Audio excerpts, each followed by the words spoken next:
Edge of Sports on the PPI Network. We are about to break the surly bonds of gravity and punch the face of God. Left Jab Productions present Edge of Sports Radio, where sports and politics collide. And now your host, Dave Zirin. The Schmata Kid. Boom! Edge of Sports Radio here on the PPI Network and Sirius XM, where sports and politics collide. I'm Dave Zirin, joined as always by the only person not offered the Red Sox managerial job, Jeremiah Tittle. JT, after they threw Terry Francona under the bus, would you ever even want to work for the Boston Red Sox? No.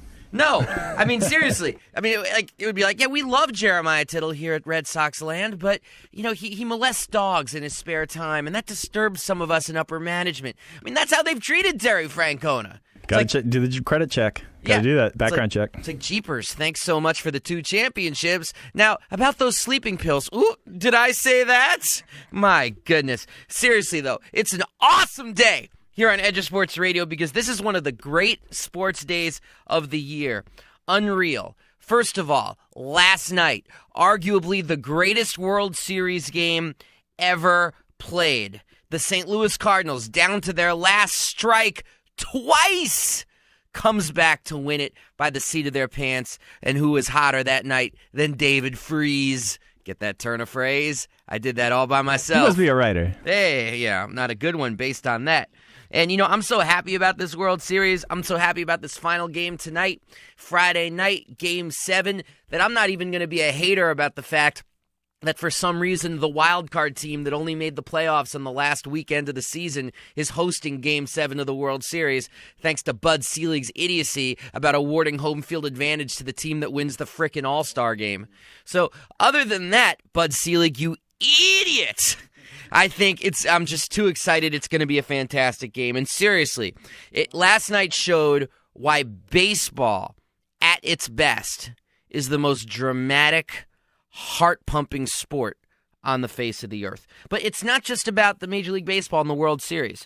Also, it looks like we can be hours away from the NBA lockout ending. I mean, this would have been inconceivable even 2 or 3 days ago. The bile was running like magma from a volcano. And yet today, David Stern is smiling, Billy Hunter is smiling, and you know why they're smiling? Because it looks like not only are they going to get a deal, but we're going to get enough of a season that it's going to be a legitimate season. It might be 77 games. My sources say it might be as little as 72. I don't think there's going to be a lot of appetite to pushing it to 82, but still, it's long enough that it's a legitimate NBA season. And that's very exciting because I'm a hoops junkie, and there's nobody I want to punch in the face more than the person who says, I don't really care that the NBA is locked out. I got my NFL, and I got hockey. I don't care about the NBA. No one cares about the NBA.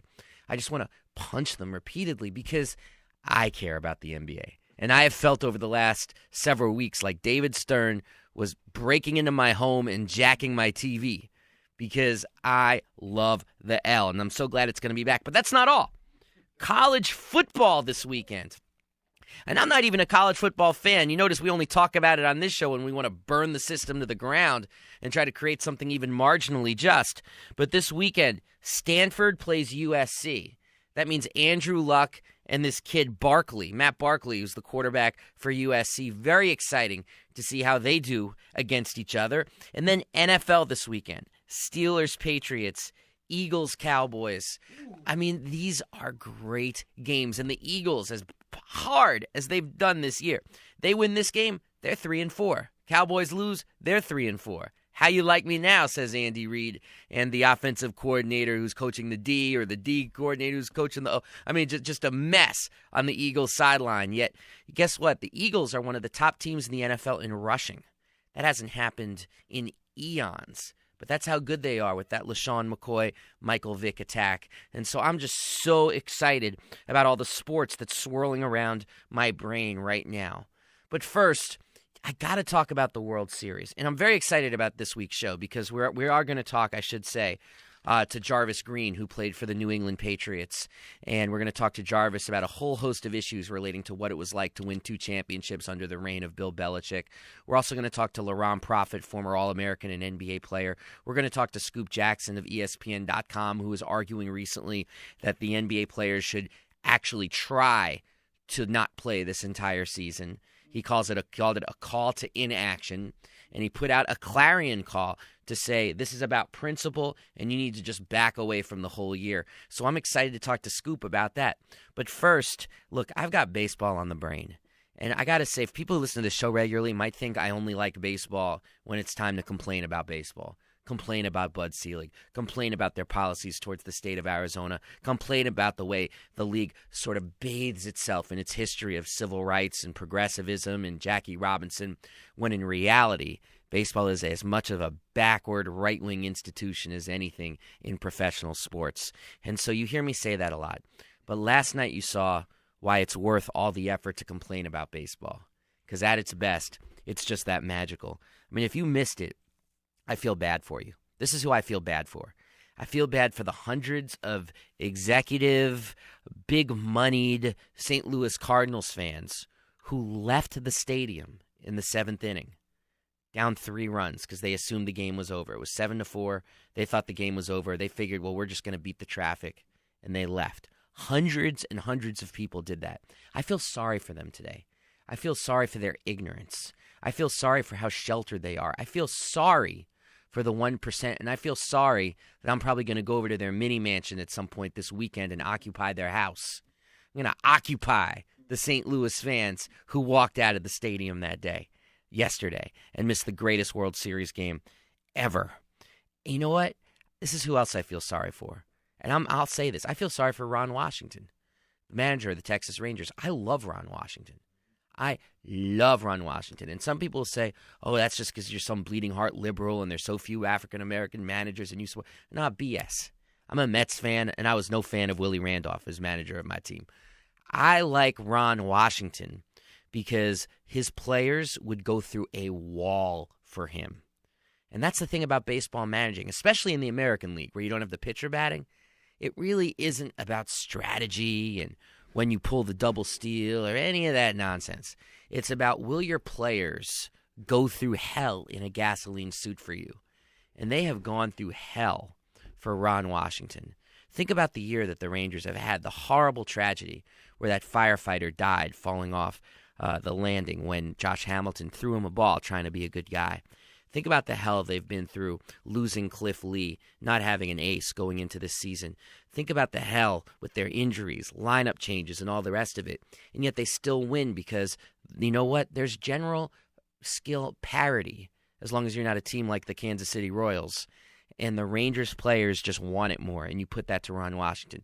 So I feel sorry for him. I feel sorry for him that the main Texas news station, I don't know if you heard this, Jay, they actually tweeted out congratulations to the Texas Rangers before the end of the game. Seems like it happens with every championship, and somewhere in some third world country, a lot of people are getting championship T-shirts already. Maybe they already sent their shipment of congratulations T-shirts to the wrong team. Dude, Amazon mistakenly already started selling a book called Champions, the 2011 Texas Rangers that some writer was writing on the quick and on the cheap. But it makes the Miami Herald feel better, right? Yeah, just a little bit, right? I mean, yeah, they're not the first, and Dewey beats Truman being the all-time for that. But I got to say, that's who I feel sorry for. And you know who I also don't feel sorry for today, who I don't feel sorry for at all, is Tony La Russa. And I would have felt sorry for Tony La Russa if they'd lost that game because this series was going to be defined by his senior moment in messing up calling in the pitchers from the bullpen. And instead, I mean, he's got a shot now at Game 7, and that's officially erased. Now, an interesting thing that I've been talking to a lot of people about is, first of all, was that the greatest World Series game ever? I was at Game 6 of the 86 World Series sitting in the front row when that ball went through Buckner's legs. So I'm always partial to that. But then the next question is, does that Game 6 win carry over to Game 7? Is that a momentum thing, or is this each game an individual type of enterprise? And it's very tough to say. And obviously, that answer will be answered tonight when the teams play each other. But I can only speak for being so wired into the game in 1986. I was 11, 12 years old, something like that. I was watching the game. I was so into it. And people may forget this now, but Game 7 was actually delayed a day because of a rainout. It was supposed to be Sunday. It was actually Monday. And when the rainout happened, so many people said this benefits the Red Sox because it's one more day for them to forget about what happened. It's one more day for them to get out of the shell shock of that game. I'll never forget, me and my friends, our reaction to that was just, no, it's not. We're going to win this. We got magic on our shoulders. And then the game itself, Bruce Hurst pitched Game 7. Bruce Hurst, who had already had an amazing postseason. The Red Sox, people forget this, the Red Sox were up 3-0 in the 6th inning of that game. And I'll never forget watching that game, not even worried, almost serene. Of course we're going to win this game. Of course we are. Next thing you know, Darryl Strawberry's hitting home runs, and we win in a laugher in Game 7. And it wasn't even a question. And I wonder about that game tonight. St. Louis fans being as loud and rowdy as they are. I mean, I heard that the press box was shaking last night, and that had never shaken before, that people in the press box actually feared for their lives. It was so intense. So I really wonder tonight. I mean, to me, it's like it's the greatest theater imaginable. It's the immovable force, the irresistible force meets the immovable object, like Andre the Giant against King Kong Bundy. It's the will of the Texas Rangers and Ron Washington, and the way these players have decided that they will die for this manager. And that goes head up against the most almighty momentum swing that you can possibly imagine. And with that setup, I ask you, Jeremiah Tittle, who's going to win Game 7? Rangers.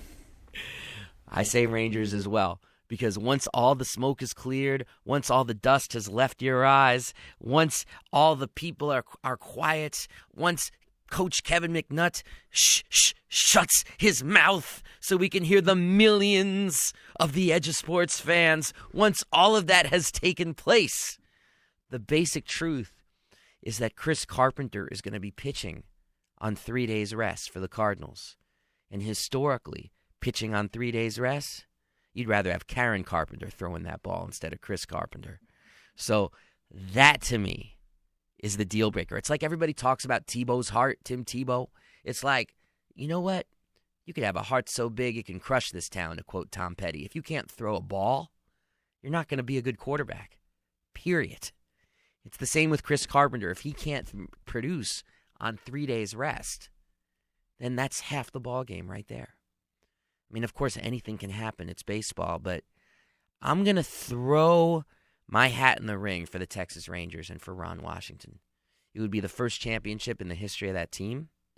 It would be a hell of a moment. We'd have to endure George Bush and Laura Bush running out onto the field. Laura Bush, who looks like she, chases Prozac with sour apple martinis in a thermos. Look on her face. But you get beyond that for a second. And the story is still there for all to see. It's the story of Ron Washington. It's the story of the Texas Rangers bringing the championship back home to Arlington, where it doesn't belong. This is Edge of Sports Radio. I'm Dave Zirin. We're going to be back right after this and talk to the man himself, Jarvis Green. Dave Zirin will continue with Edge of Sports Radio after the break. Breaking news, in-depth coverage, unparalleled access to professional athletes. Edge of Sports on the PPI Network. With your host, Dave Zirin.